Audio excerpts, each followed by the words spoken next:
Yes. So one of the things I noticed that I always struggled with was setting firm boundaries. Like I would set the boundaries, but I wouldn't necessarily keep them. And I realized that by not setting boundaries or not setting firm boundaries and sticking to your boundaries, it allows people to disrespect you. Yeah. Like, or it shows that you don't really have as much respect for yourself as you might think you do. For sure. So, just standing my ground when I say something, that's what it is, and really just setting those healthy, creating those healthy boundaries. It's not even just for myself; it's for my daughter as well. It's just certain things that's needed. Sometimes we just need to create those boundaries. So I think that's one of the main things I would say that I had to learn with myself: set the boundaries and don't go back on it. Ladies, please listen to that boundary setting. Like, cause I'm the type of person, I would set the boundary and then move it. And so it's like, no, you set that boundary, stick it there, and stand firm on it, because as soon as you move it, you lose all respect. And so that's where I like kind of have to work on myself on saying no, establishing that boundary, because then when they lose the respect, you wondering why. It's because I moved the boundary post and I kept moving it and I kept moving it and I kept moving it. So I love how you say set that boundaries, and then once you set it and you understand, okay, this is where I'm at. Right. And it gives people room to think they could play with you. Exactly. I done gave a full field. You know what I'm saying? Because I done moved it all around. So that is like, I love how you say that, and moving forward and going forward with that and setting boundaries.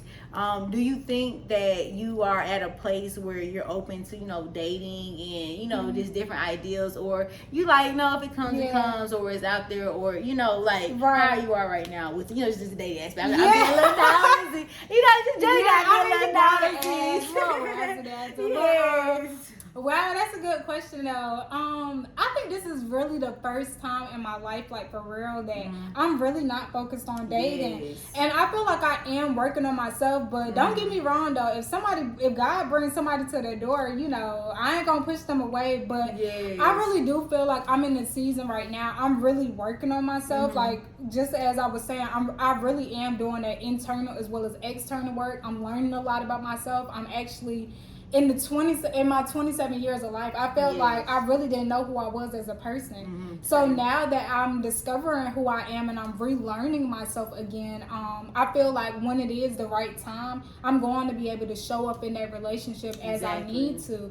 And one of the things I realized too on my healing journey is it is really so important that you just fully heal before you enter into any relationship, because we take on those traumas to our relationship. If you don't heal from the things that you went through in your past or previous relationships, or even childhood trauma, whatever that might look like, it's going to keep showing up. So I just want to make sure that I'm doing all of the work that's needed so that when that person does come, I can accept them for who they are, and I won't push something that's good for me away. Yeah, so that's it. That's a good perspective to see. And I'm kind of in the same kind of way, where it was like, Angelica, oh yeah, you said you're ready for a man, but when you get a man, are you going to actually receive him and they not be kind of off-putting because of all the trauma? I'm like, because I was like, you don't have to get through this brick wall, but no, they shouldn't have to get through that brick wall because they didn't do anything.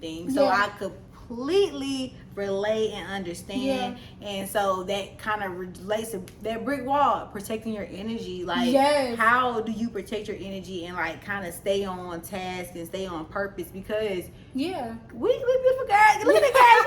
we ain't ugly now, because I literally was just listening to church, and they say it's hard. It's easy to be celibate. I didn't say it all wrong. Celibate. You know what I'm saying? When you ugly, and I say like that, but it's hard when you got options. So how are you like